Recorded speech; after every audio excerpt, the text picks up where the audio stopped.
O ngayon, mga bossing, since nabanggit nyo si Pangulong Bongbong Marcos, iniisa-isa na sila. Iniisa-isa na ho yung mga kontraktor na ang gagawin lang, uumpisahan lang, tapos hindi tatapusin. Itetenga yung mga yung mga proyekto nila. Ito po, mismong nasaksihan po natin nung isang araw, mga kababayan, na mismong si Pangulong Bongbong Marcos yung pumunta doon sa Iloilo at nakita nga ho yung mga nakatenga, hindi natapos, nakabinbin na mga flood control project. Dinayo din po ang Marikina at good job naman po ang Marikina. Yung mga kaibigan ko, mismo sinasabi nila, nako, bumaha na sa ibang bansa, ibang lugar. Pero dito sa Manila, hindi. Ano pa din, okay pa din. Wala pa din pagbahang nangyari. Sabi ni Sir Skyline, Boss Mark, abolish Senate. Wala din namang silbi yan. Tingin ko nga, ganun ang kapupuntahan yan eh. Di ba, Sir Archie Beroya? Ngayon, eto si Pangulong Bongbong Marcos. Meron po, sabi ni Gracious Grace, kalumpit siya kanina. Timothy. Ito, ayan, narinig nyo na. St. Timothy, iimbestigahan. Contractor din ho yan, mga kababayan. Ito, alam na namin that this was what was this, sinong kumpanya ito?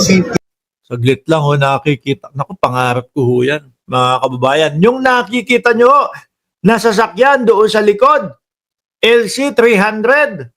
Diyos, pangarap ko yan. Pag ako pumuwi ng Pilipinas at may nagdonasyon po sa akin pambili ng ng LC300, ako yan ang bibiling ko. Joke lang. Anyway sino namang loko-loko ang magdodonasyon ng LC300? Ay 6 na milyon ho yan. Game!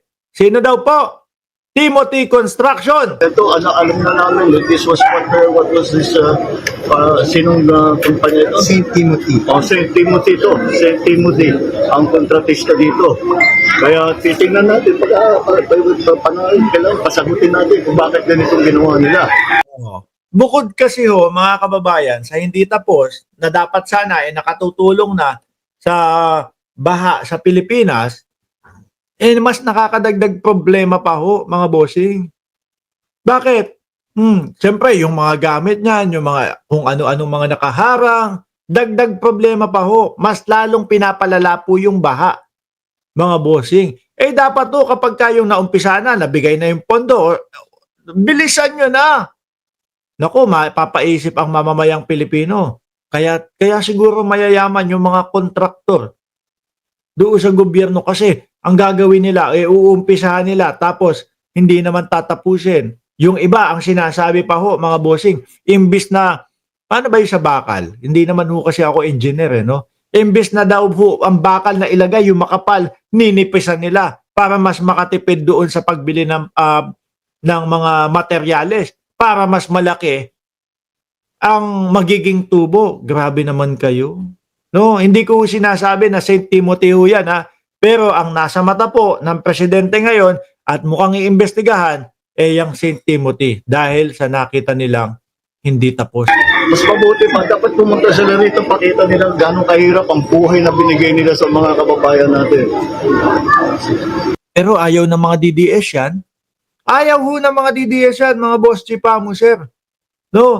Babatikusin pa niyan si Pangulong Bongbong Marcos, mga kababayan. Sasabihin ako, puro ganyan lang naman si Bongbong Marcos May masabi lang ba? Diba, sabi ni Sir Archie Beroya, undersize. Oo.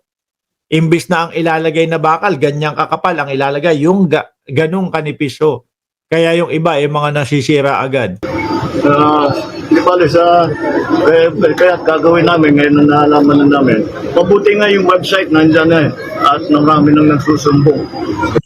Ayun, mas rekta kasi. Kaya siguro nakikita natin ang ating Pangulo ngayon, mga boss chipa mo, sir, talagang pumupunta na po kada probinsya at isinusumbong yung mga nakatenga. Naku po, mga kontraktor! Mukhang yari kayo dito. Hindi kasi kagaya niyan.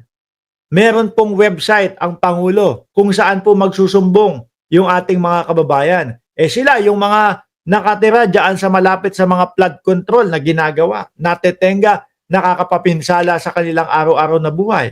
Isang text lang, isang message lang, isang email lang nila, doon kay Pangulong Bongbong Marcos. Titignan na ho ng team ni Pangulong Bongbong Marcos. Check na agad. Agad naman po pinupuntahan. Tingnan nyo, oh.